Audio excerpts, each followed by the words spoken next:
Então, eu sempre tive um desejo no meu coração de ser fiel a Deus. Desde que eu conheci a mensagem adventista, né? E a mensagem que veio junto de reformas, reforma de tudo. E eu sempre falava para Deus, eu quero obedecer, eu quero ser fiel, eu quero fazer as coisas que agradam a Deus. Então, há 17 anos atrás, quando uns amigos vieram de São Paulo para aqui para Minas, eles vieram para o campo e eles trouxeram essa mensagem. Aí, conhecendo essa mensagem, com pouca luz que a gente tinha, a gente já comprou uma terra, né? Conheceu e comprou. Conhecemos a mensagem e já compramos. Aí foi tão interessante que o senhor que vendeu pra gente, ele dividiu pra gente. A gente podia pagar ele por mês, R$ 1.000 por mês até terminar de pagar. Então eu achei que isso para nós foi uma bênção no momento. E a gente ficou muito feliz com essa situação. Mas e como é que era essa terra? Você comprou e já foi morar na terra? Como que foi? Não, a gente não veio morar, né, Peter? Porque a gente, na realidade, na terra que a gente comprou, não tinha nada. A gente não tinha água, sabe? A casa era só um esqueleto, tinha a parede, o telhado, não tinha nada. O chão de terra, não tinha portas, janela, não Não tinha tinha luz. luz, nada, nada, não tinha nada. Então vocês compraram assim, sem ter se informado antes de como seria um sítio ideal?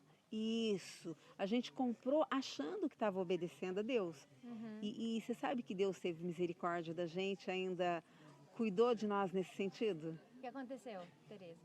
Aconteceu o seguinte: nós não tínhamos dinheiro para terminar essa casa, porque a gente estava terminando de pagar ainda, né, toda a terra. Aí o tempo foi passaram-se 17 anos. 17 anos desde que vocês conheceram a mensagem pela primeira vez, até vocês realmente começarem a investir no sítio. Sim, 17 anos. Mesmo assim, a gente ainda não tinha dinheiro. Aí uns amigos convidaram a gente para ir para um congresso que falava sobre vida no campo. Aí a gente foi. E esse congresso foi muito interessante, porque a gente aprendeu muita coisa. E lá eu conversei também com um senhor que me falou umas verdades.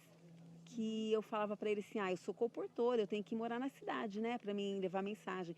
Ele falou: não, você tem que morar no campo, porque Deus disse que é para morar no campo. E de lá do campo você leva a mensagem. Uau!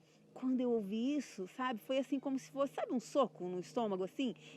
Ficou geladinha minha barriga e eu falei assim: nossa, eu preciso obedecer a Deus. Agora eu tenho que me posicionar, eu tenho que tomar uma decisão, Aquela né? terrinha que eu comprei tem que me Isso, servir agora. isso. E o que aconteceu? Você disse que Aí não eu tinha dinheiro? voltei para casa, encaixotei as coisas, coloquei tudo na caixa, na sala, ficou 3 anos encaixotado. Uau! Todo mundo que chegava em casa falava: você vai mudar? Vou. Eu não sei quando, mas Deus vai me tirar do centro da cidade Uau! e vai me levar para o Você campo. então fez a sua mudança pela fé. Fiz a mudança pela fé. 3 anos, Tereza. 3 anos as coisas encaixotadas. E eu comecei a orar a Deus. Orava fervorosamente, orava nas madrugadas, orava. Eu fiz um plano de orar 5 vezes por dia. O celularzinho desperta durante 5 vezes no dia para mim orar. E esse plano já permanece na minha vida por mais de 3 anos. Uau. Todos os dias Deus me dá a oportunidade de fazer isso, né? E essa oração. E o que aconteceu no final desses 3 anos? Então, olha o que aconteceu. Eu tinha guardado um dinheiro, era um dinheiro que eu guardava assim, ó, de férias, 13º, PIS, todo o dinheiro que eu recebia extra do emprego que eu tinha anteriormente, que eu trabalhei numa empresa há 22 anos, durante esses 22 anos eu fui guardando esse dinheiro. Sabe, eu não gastava para nada, eu ia guardando. E o filho do meu patrão ficava com esse dinheiro para ele, a juros, assim, tipo assim: deixa eu guardando dinheiro para você e pago os jurinhos para você. E ele ia pagando. Daí esse dinheiro ficou com ele mais de 20 anos, né, amor? E ele falou assim: um dia eu te pago. Eu falei assim: eu vou te pagar, você pode ficar tranquila que um dia eu te pago. E eu fui deixando, deixando. E ele falou: você não conta para ninguém. Daí eu nunca contei para ninguém, né? Ai, Tereza. Aí orando, orando. Aí quando foi há 1 ano e meio atrás, ele resolveu pagar a gente. Olha, Então, mas eu vejo isso como a mão poderosa de Deus. Foi Deus que tocou no ele coração levou dele. quantos anos para pagar você? Mais de 20. Mais de 20 anos. É. Você emprestou um dinheiro para essa pessoa Que eu e ia ele levou 20, economizando. 20 anos para te pagar. É. E foi justamente no final dos 3 anos. No final dos 3 anos que eu tinha falado que Deus ia me trazer para o campo. Você tinha esse dinheiro como perdido? Olha, na realidade, como totalmente perdido, eu não tinha. Porque esse rapaz, ele é honesto. Uhum. E eu sabia que ele ia me pagar, mas eu não sabia quando, Uhum. sabe? E daí eu comecei a orar a Deus, para Deus ajudar a gente. Daí Deus tocou no coração dele e ele falou assim, ó, eu vou pagar vocês. Todo mês eu te dou um pouquinho. Eu falei, tá ótimo. E todo mês ele começou a pagar a gente. E daí o que ele ia dando pra gente, a gente ia investindo aqui no sítio. E aí, como que você fez? Agora o sítio, como que tá o sítio de vocês hoje? Você Então, falou que mas não tinha luz, não tinha casa. E agora como que tá? pois é, mas isso que eu queria te contar. Aí a gente veio com esse dinheiro comprando material, pagando os pedreiros e a gente não tinha servente. Eu e meu esposo que trabalhávamos de servente, entendeu? Carregando pedra, tijolo, areia, carregar água no balde, Fazendo peneirar, massa. fazendo massa de concreto, carregando. A gente fazia tudo. O meu marido fez até paredes, né, amor? Fez parede, Parte elétrica, derrubou. hidráulica. Isso, tudo meu marido fez. Então a gente também colocou A mão na massa, isso, a gente literalmente. pediu para Deus e nós trabalhamos.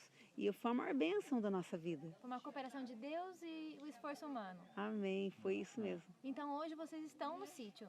Estamos, depois de, quantos meses? 7 meses de trabalho intenso, a gente veio para cá. E muitos milagres foram acontecendo depois que a gente estava aqui. A gente viu as mãos de Deus. Olha, a cada dificuldade que aparecia no caminho, Deus trazia a solução. Mas Ele só trazia a solução naquele momento. Uhum. Porque a gente não sabia fazer as coisas direito, né? Teve um momento que a gente ficou sem água totalmente. Tinha 16 pessoas na nossa casa, a gente estava sem água, né, amor? A gente começou a orar a Deus, né? O que, que a gente ia fazer? Deus orientou a gente para fazer um poço. Mas eu vi as mãos de Deus, por quê? Para você fazer um poço, se, por exemplo, pode acontecer o seguinte, de você cavar muitos metros e não encontrar água. Ou encontrar uma pedra ali, né, amor? Ou encontrar água e a água ser ruim. E Deus fez um milagre na nossa vida. Deus mostrou o lugar para cavar o poço, depois de muita oração. Ele cavou assim 5 metros.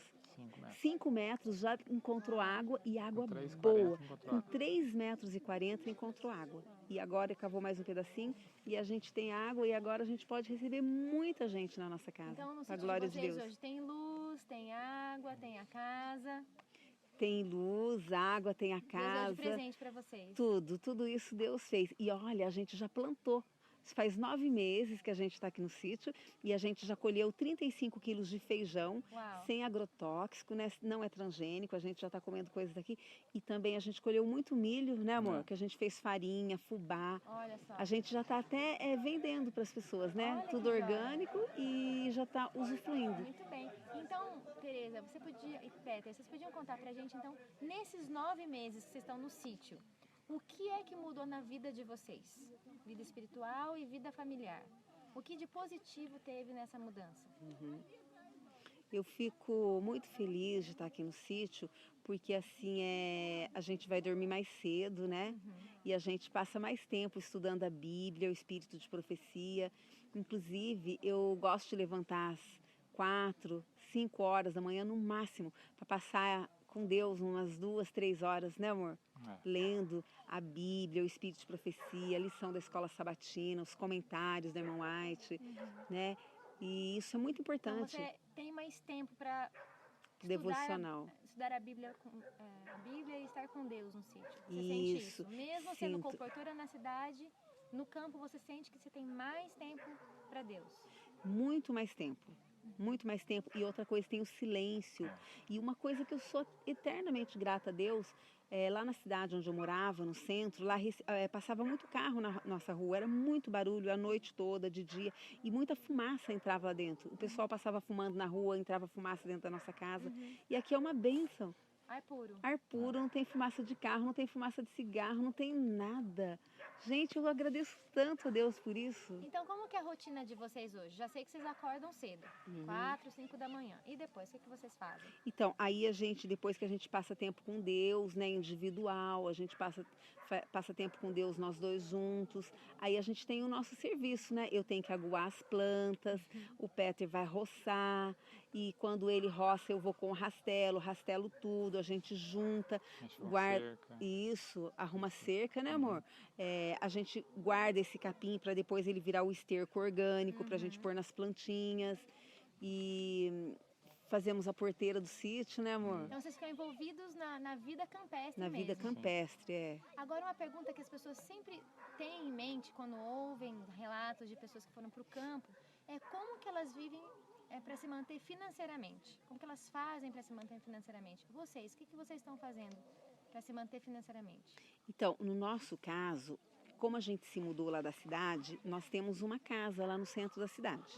Aí a gente alugou essa casa, certo? A nossa casa é de 2 andares, tem a parte de baixo e a parte de cima.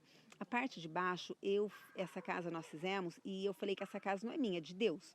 A parte de baixo sempre foi para doação. Tipo assim, todas as pessoas que moraram na parte de baixo nunca pagaram aluguel pra gente. Lá morou muito mais de 10 famílias. E hoje tem uma família morando lá, que é o meu irmão, né? Com o filho dele, continua morando lá. Isso a gente não cobra aluguel. Mas a parte de cima tá alugada. Então a gente tem uma renda, né? Que é o aluguel. Que é o aluguel pra gente sobreviver. E no campo, vocês conseguem viver só com a renda do aluguel? Consegue, É possível? é possível. É possível sim, porque quando a gente está no campo, os gastos são menores, né? Porque muitas coisas que a gente vê assim na cidade, que a gente tem vontade de comprar, compra até pelo impulso, pelo consumismo, no campo a gente não faz isso. Deus conscientiza a gente também, né? E a gente ouvindo a voz do Espírito Santo, a gente economiza. E a gente tem consciência pelo espírito de profecia que a gente lê, que a gente tem que usar o dinheiro com sabedoria, né? Para a glória de Deus. Só para aquilo que é necessário. Só porque é necessário. Tereza e Peter, outra coisa também que o pessoal sempre pergunta e sempre fica preocupado com a vida do campo é com relação à vida social. As pessoas têm muito medo de ir para o campo e ficar afastado, ninguém ficar excluído da sociedade. Aconteceu isso com vocês nesses 9 meses? De vocês ficarem sem ninguém visitar vocês? Como que tá a vida social de vocês hoje? Pode responder. Aqui no campo a gente tem recebido mais visitas do que na cidade, né? É mesmo, Peter? Tá mais intensa então a vida social? E tem gente que liga, a gente tá indo aí, já recebemos várias famílias juntas, né, conversa com a gente, pergunta como é que tá indo. Então, vem pra saber como é que vocês estão vivendo. Isso. Vem ver aqui, acompanhar, a gente vem mostrar o terreno. E eu fico feliz, sabe, Karina, porque as pessoas vêm e a maioria deles chega aqui e fala assim, nossa, que paz, né? Daí a gente fala, mas porque a gente ora muito para assim, que quando as pessoas chegarem no nosso lar, que eles sintam a presença de Deus, que eles sintam que realmente esse sítio tem a presença de Deus. Inclusive o nome que nós escolhemos para esse sítio, eu achei a coisa mais linda. Qual é? O nome é Sítio Maanaim. O que significa? Significa o acampamento de Deus. Ai, que lindo. Então é o lugar onde Deus gosta de estar constantemente. Então está escrito lá em Gênesis 32, versículo 2. Maanaim. Maanaim. Que legal. É o nome do nosso sítio. Agora a gente vai pôr a plaquinha lá. Então eu quero perguntar para vocês, diante de tudo que vocês me contaram, vocês se arrependem de ter vindo para o campo? Não. Não fariam tudo de novo? Sim. E faria antes ainda. Eu acho que a gente demorou muito, né, Peter? Muito. Não deixaria passar 17 anos, De Tereza? jeito nenhum, não. De jeito Teria nenhum. empacotado as coisas antes, né? Sim, com certeza, com certeza. E o que vocês teriam para falar? Um conselho, uma sugestão, uma palavra para pessoas que, como vocês, também moraram na cidade, né? Vocês moraram, as pessoas que ainda estão na cidade e gostariam de vir para o campo. O que vocês diriam para essas pessoas? Têm esse desejo, mas ainda estão inseguras. Eu gostaria de falar assim. Primeiramente oração, né? Professor. A orientação de Deus, né? Orar bastante com relação nesse sentido, né? Tá perguntando. Isso. E tomar algumas atitudes, né? Sempre oração, sempre cada atitude. Uma oração é pedir a orientação de Deus, né? Ver se vai naquele sentido mesmo. Oração, então, é o primeiro passo. Isso. Então, eu só quero complementar o que meu esposo disse. Primeira coisa é orar e segundo é tomar a decisão, sabe? Orou e confia em Deus e não ter medo. Pode ir mesmo confiando em Deus, porque quando Deus fala, Ele nos dá as bênçãos e a proteção, né? A gente tem que confiar verdadeiramente em Deus. Às vezes a gente confia nas coisas do mundo e não deposita aquela confiança que deveria depositar em Deus. Então a gente também veio muito pela fé, porque nós ouvimos muito assim, mas vocês vão sobreviver de quê? Isso é loucura. Olha, antes da gente vir aqui para o sítio, a gente ouviu um monte de empecilhos.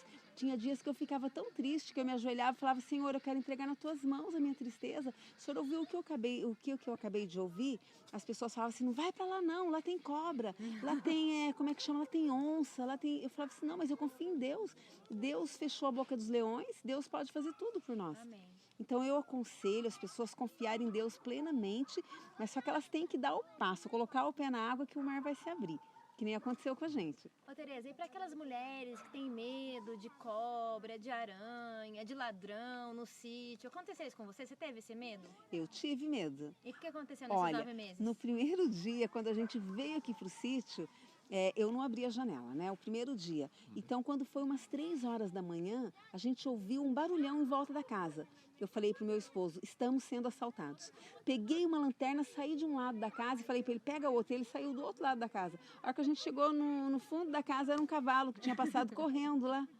Você acha? E daí, conta, amor, eu não abri as janelas antes, né? Quando a gente estava aqui. Hoje não, hoje eu abro as janelas.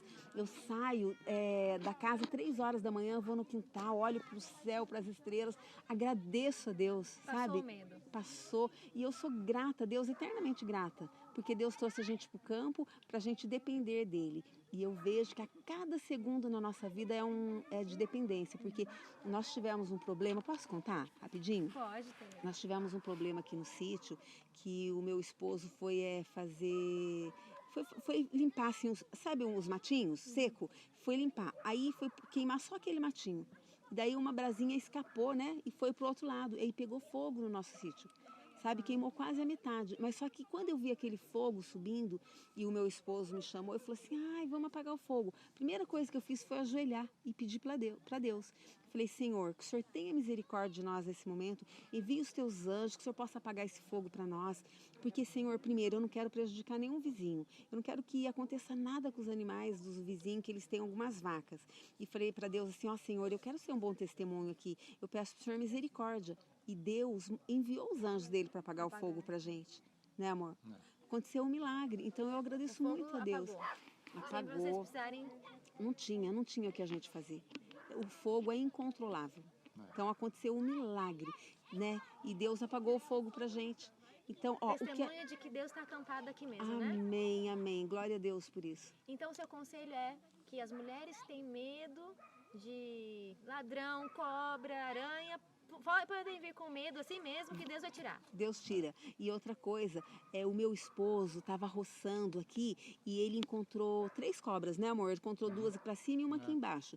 3 cobras. E quando isso começou a acontecer, a primeira coisa que eu fiz foi ajoelhar e falar para Deus, Senhor, o Senhor é o Deus que tudo pode fazer. Eu quero pedir para o Senhor um milagre, para o Senhor tirar as cobras aqui da nossa região e o Senhor mandar ela para outros lugares que não venha prejudicar a gente. E comecei a pedir para Deus libertação, livramento. E assim como Deus livrou as pessoas lá no deserto, né? E Deus está livrando a gente também. As cobras sumiram. Olha só.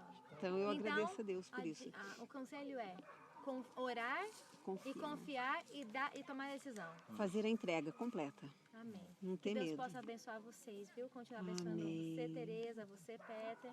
Vocês possam continuar firmes nesse propósito de honrar a Deus em tudo. Amém. Obrigada. Amém. A gente agradece a Deus.